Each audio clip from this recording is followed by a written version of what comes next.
समीक्षा, एक महत्त्वाचा मुद्दा म्हणजे आधीचा जर आपण काळ पाहिला तर त्यावेळेला महिला विश्वचषक किंवा कुठलाही सामना असेल तर त्याला गर्दी व्हायची नाही. मात्र यंदा पहिल्यांदा असं झालेलं आहे की या क्रिकेट मॅचेसचे तिकीट्सच मिळालेले नाहीयेत आणि त्यामुळे अनेकांनी नाराजी व्यक्त केली, अरे मला तिकीट पाहिजे, मला तिकीट पाहिजे. तर ही बाब कुठेतरी महिला संघासाठी खूप आश्वासक आहे, कारण यामुळे येत्या काळात ज्या नवीन पिढीतल्या ज्या मुली आहेत, जे खेळाडू आहेत, त्यांच्यासाठी ही खूप प्रोत्साहनपर बाब असेल.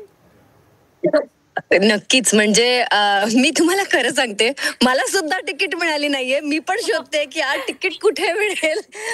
मी माझ्या सगळ्या मित्रांना कॉल केलं जे डिवायमध्ये अजून म्हणजे काम करतायत किंवा स्टुडंट्स आहेत की काही चालेल, म्हणजे मला एकदम कोपऱ्यातली एकदम वरची सीट जरी असेल तरी चालेल, but I can not miss the game. Me national anthem miss नाही करू शकत, कारण जी फिलिंग तुम्हाला त्या नॅशनल अँथमच्या नंतर येते आणि जो क्राऊड चीअर करतो ना, तिथेच तुम्हाला शहारे येतात अंगावर आणि तिथेच तुम्हाला कळतं की हा गेम आणि त्या गेम प्रती लोकांचं प्रेम हे किती आहे. आणि जेव्हा आता पण मी इंटरव्ह्यूज जे म्हणजे बघते स्टेडियमचे, तिथे मला मला मनापासून खूप बरं वाटतंय की आधी कसं लोक असं म्हणायची की इंडियन वुमेन्स क्रिकेट टीम, आता जेव्हा ते लोक म्हणतात ना इंडियन क्रिकेट टीम, तुम्हाला मी सांगते मला एवढं मनापासून बरं वाटतंय. कारण मी जेव्हा खेळायची आम्हाला एवढे अपॉर्च्युनिटीज नव्हते, अजिबात नव्हते. आणि त्या गोष्टींमुळे ना खूप लोकांनी किंवा रिस्पॉन्सिबिलिटीजमुळे खूप लोकांनी असं मनावर दगड ठेवून गेम क्विट केलाय किंवा नॉर्मल जॉब्स केले आहेत. पण आता WPL आणि खूप सारे अपॉर्च्युनिटीजमुळे, खूप सारे ब्रँडिंग्समुळे आपल्याला वुमेन्स क्रिकेट ओव्हरऑल तुम्हाला कळतंय, it's not just ICC, BCCI, it's the whole community जे वुमेन्स क्रिकेटला सपोर्ट करतं. तर जेव्हा मी हे सगळं बघते ना, मला असं कधी कधी आतून पण असं वाटतं की यार मी नाही खेळू शकली, पण मे बी माझी मुलगी पुढे होईल, ती खेळेल इंडियन क्रिकेट म्हणजे इंडियासाठी. आणि म्हणजे आतून मला एक प्राऊड फिलिंग येते की मी हा गेम रेप्रेझेंट केलाय खूप वर्ष आधी आणि अजूनही ते प्रेम आहे माझ्यासाठी. मी खरं समीक्षा, खूप छान वाटते तुझ्या सगळ्या प्रतिक्रिया ऐकताना. आपल्याला जरी खेळण्याची संधी मिळाली नसेल किंवा आपल्याला खेळता जरी आलं नसेल तरी येणाऱ्या पिढीसाठी तू ही स्वप्न पाहतेस, खरंच ही आनंदाची गोष्ट आणि खूप छान वाटतंय. अशीच आमच्यासोबत जोडलेली राहा. आमचे प्रतिनिधी अमर काणे, त्यांच्याकडे आपण पुन्हा एकदा जाणार आहोत. अमर, तुमच्यासोबत अनेक क्रिकेट प्रेमी आहेत, अशा मुली आहेत ज्या क्रिकेट स्वतः खेळतात. तर प्रत्येक जणाला काही ना काहीतरी बोलायचं आहे, कारण आज भारतानं वर्ल्ड कप आणावा अशी प्रत्येकाची इच्छा आहे. जे समीक्षांनी बोलून दाखवलं ना आता, त्याचंच हे चित्र आहे. म्हणजे मी जे सांगतो ना, हे फोटोज घेऊन मी आतापर्यंत अनेक वर्ष रिपोर्टिंग करतोय.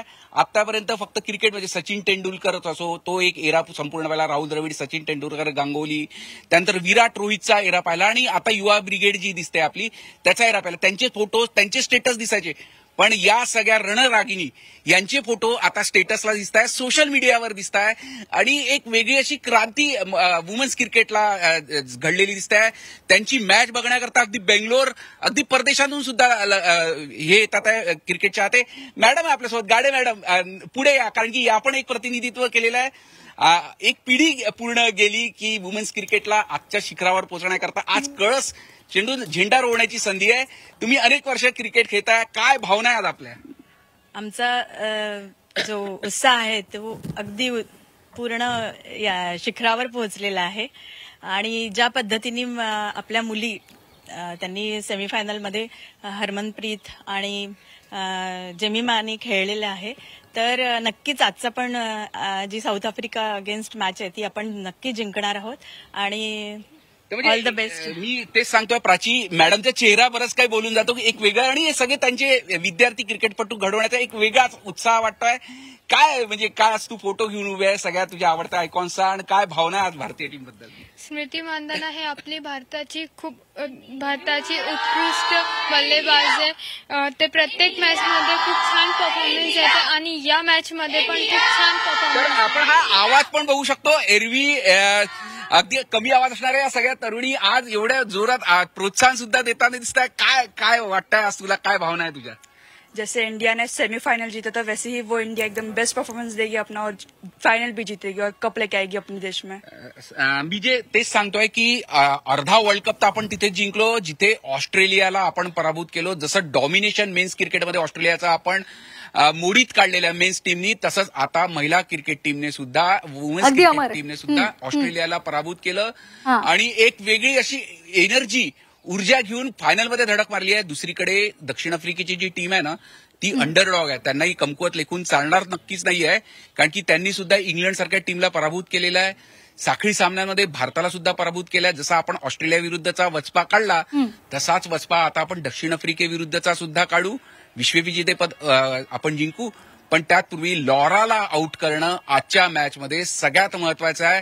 हायएस्ट रन आणि हे गेटर मोठं आहे. आव्हान सुद्धा आपला भारतीय संघ, महिला भारतीय संघ नक्कीच ते पेलणार आहे. आपण पुन्हा एकदा जाणार आहोत आमचे प्रतिनिधी आशिष उदास याच्याकडे. आशिष, तू आतापर्यंतच्या अनेक क्रिकेट मॅचेस पाहिलेले आहेत, आत्ताचे पण खेळ तू पाहिलेले असतील. 30 सप्टेंबर पासून या सगळ्या सामन्यांमध्ये काय तुला वैविध्य वाटलं आणि काय आपल्या या भारतीय संघाचं वैशिष्ट्य वाटलं? भारतीय महिला संघाने यावेळी खूप चांगली कामगिरी केली. हां, आपण ओपनिंगच्या 2 मॅचेस जिंकल्यानंतर 3 मॅचेस गमावल्यानंतर आपण न्यूझीलंडबरोबर मॅच जिंकून परत आपण कमबॅक केलं. ऑस्ट्रेलियाला आपण ज्यांचं वर्चस्व आहे क्रिकेट जगतात त्यांना आपण सुरुंग लावला आणि फायनलमध्ये प्रवेश केला. त्यामुळे आज तसाच काही पराक्रम भारतीय महिला संघाकडनं अपेक्षित आहे. जेमिमाने खूप चांगली खेळी केली. हरमनप्रीतची बॅट तळपली. स्मृती मंदाने चांगली खेळी केली. भारतीय संघाला नक्कीच प्रतिकारावरची उणीव नक्कीच भासत असेल, कारण बांगलादेशच्या लढतीत ती इंजर्ड झाली, ती बाहेर पडली. पण आज प्रतिकारावर पण तिने तेवढीच चांगली कामगिरी करून संघाच्या विजेतेत तिनेही थोडंफार योगदान दिलं. त्यामुळे आज भारतीय संघ नक्कीच बॉलर्स पण चांगली कामगिरी करतायत. सो मला वाटतं की आज आपण देऊ चांगली लढत साऊथ आफ्रिकेला.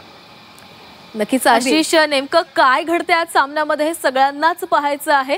आपण पुन्हा एकदा समीक्षाकडे जाणार आहोत. समीक्षा, तुझं क्रिकेटवर किती प्रेम आहे हे आम्हा सगळ्यांनाच माहिती आहे, कारण तुझे व्हिडिओ आम्ही सगळे पाहत असतो आणि ते सगळे खूप भारी असतात. त्यामुळे जाता जाता या सगळ्याच महिला म्हणजे संघामधील सगळ्याच क्रिकेटपटूंना काय हटके शुभेच्छा देशील? माझ्यासाठी म्हणजे आय गेस मी एक स्मृती मंदानाचा इंटरव्ह्यू बघितलेला आणि स्मृती मंदाना एका इंटरव्ह्यू मध्ये बोलली, म्हणजे तिने आयुष्यात किती काय कमवलंय. म्हणजे कळतंय तुम्हाला, ती नंबर 1 बॅट्समॅन आहे इंडियाची, one of the best batsman आहे ओव्हर द वर्ल्ड. तिला विचारलं की, तिला एका इंटरव्ह्यूवरने विचारलेलं की तुमचं ड्रीम काय आहे, व्हॉट आर यू चेझिंग फॉर. ती म्हणते, एकदा एका रॅन्डम स्ट्रीटवर मला जायचंय आणि मला एकदा ना गली क्रिकेट खेळताना मुलींना बघायचंय. तर हे जे रेव्होल्युशन तिच्या डोक्यात आहे ना, ते मला वाटतं जर आपण ही मॅच जिंकलो ना तर ते रेव्होल्युशन आपल्याला बघायला मिळेल. आणि जरी नाही जिंकलोय तरी मला वाटतं की आतापर्यंत इथवर आपण ज्या गोष्टी केल्या आहेत त्यांनी तर डेफिनेटली खूप खूप रेव्होल्युशन म्हणजे येणार आहे. आणि पण ही match it brings back us to the 83 world cup. जर ती जिंकून जेवढा चेंज आलेला, एक्झॅक्टली, ती जिंकून जर एवढा रेव्होल्युशन आलेला तर विचार करा ही मॅच किती इम्पॉर्टंट आहे. जिंकल्यानंतर आपल्याला अगदी गल्ली बोळात महिला खेळाडू दिसतील, क्रिकेटपटू दिसतील, हीच आपण सगळ्यांनी मनोकामना केली पाहिजे. आणि त्याचबरोबर पाऊस सुद्धा थांबला पाहिजे, ही सुद्धा प्रत्येक भारतीयांची इच्छा आहे, कारण हा संपूर्ण सामना पाहायला प्रत्येक भारतीय आतुर झालेला आहे. धन्यवाद समीक्षा आमच्यासोबत जोडल्या गेल्यामुळे आणि त्याचबरोबर छान गप्पा आमच्याशी मारल्यामुळे. त्याचबरोबर आमचे प्रतिनिधी आशिष सुद्धा आपल्यासोबत जोडले गेलेले होते, अमर सुद्धा होते. अमर आणि आशिष, धन्यवाद आपण दिलेल्या सविस्तर माहितीसाठी. तर महिला विश्वचषक क्रिकेट सामना आता अवघ्या काही तासांवर आलेला आहे. सगळ्यांची उत्कंठा वाढलेली आहे प्राची, आणि फक्त एकच स्वप्न आहे, ते म्हणजे भारतीय संघाच्या हातामध्ये विश्वचषक. खरंच आहे, खरं आहे. आणि काही तासांमध्येच खरं तर हा सामना सुरू होईल. टॉस होईल 2:30 वाजता. या टॉसमध्ये टॉस कुणाच्या बाजूनं लागतोय, नाणेफेक होईल. आणि मग जर भारताच्या बाजूने नाणेफेकीमध्ये जर भारत विजयी झाला तर भारत काय निवडतंय, गोलंदाजी फलंदाजी याकडे देखील लक्ष लागलेलं आहे.